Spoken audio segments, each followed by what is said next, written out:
युग की कपट धार में वो प्राणी बच जाएगा, वो प्राणी बच जाएगा।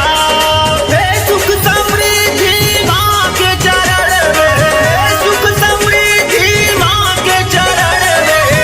जननी राधे नमो नमः। पालन करनी तारण करनी संकट हरनी नमो नमः।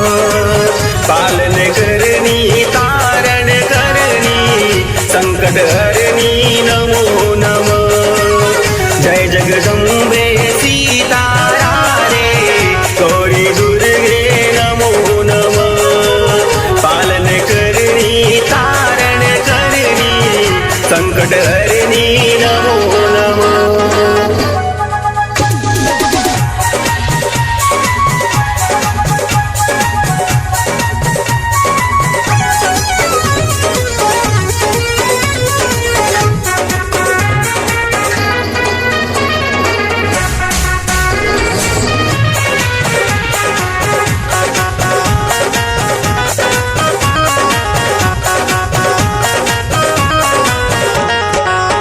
जय माता दी कहते जाओ, दर्शन कर लो अम्बे का, दर्शन कर लो अम्बे का।